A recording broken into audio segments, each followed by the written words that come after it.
What's up, guys? On this episode of On the Set, I'm checking out Madam Web, the newest in the Sony Spider-Verse films. So let's get into it.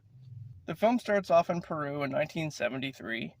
A scientist named Constance and her partner Ezekiel are searching for a rare spider in the jungle, believing that its venom could save Constance's baby from a lifelong health issue. They finally find the spider, but Ezekiel double-crosses her and steals it, shooting a pregnant Constance in the process. She's found by a local tribe, who all possess Spider-Man-like powers due to the spider's venom, and they all pretty much look like Carnage. Anyway, they take Constance to an underground lake where she's bitten by the spider and gives birth, right before dying. Years later, we're introduced to Cassie, a paramedic in New York, working alongside her partner, Ben. When an accident happens on a bridge, Cassie gets trapped in a car after saving someone and falls into the ocean. All of a sudden, she starts to have strange visions.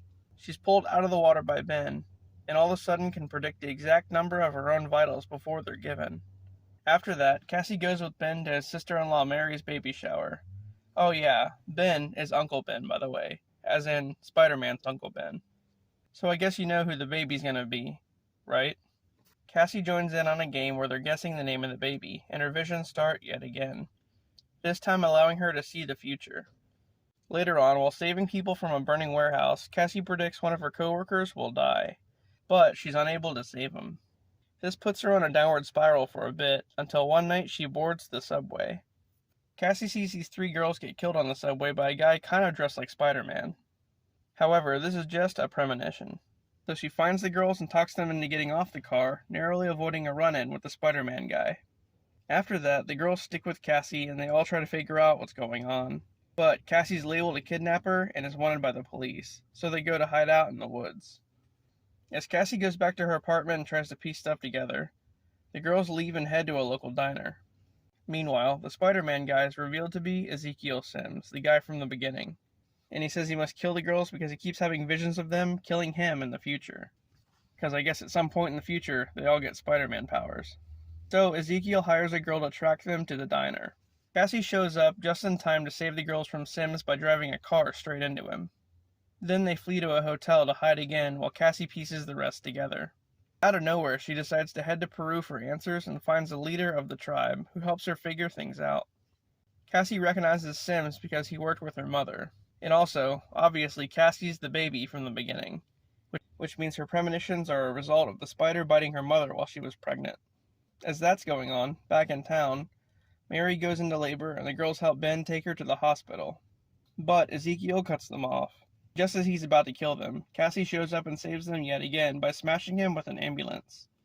Following that, they bait him into going into that burned down warehouse from earlier, which is rigged with a bunch of fireworks. And here's the final showdown.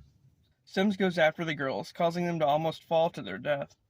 But Cassie uses her power to be in multiple places at a time and she saves all three of them.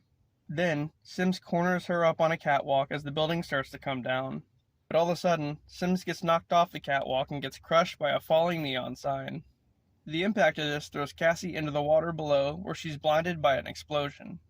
Sometime later, the girls are now living with Cassie, and she's in her classic chair from the comics. The end. Well, first of all, the trailer made it seem like we would see Julia Carpenter and the others in costume fighting Sims. But no, they're all just teenagers here, and they only wear the suits during visions. Cassie doesn't even get a suit. The story was okay. I mean, how Cassie found her powers and made up with her mom and stuff. That was pretty good. And Sims was an okay villain. His powers were pretty cool, and just being obsessed with killing the girls because he thought they killed him in the future. That was okay. But the guy never wore shoes. What was up with that? Overall, how was it? Well, it was a movie. I mean, that's for sure. And you know what else? Originally, Andrew Garfield was going to have a cameo, but they took him out because they thought it wouldn't make any sense. Yeah, take out the best part of the movie. Great. Alright guys, thanks for watching, and I'll see you later.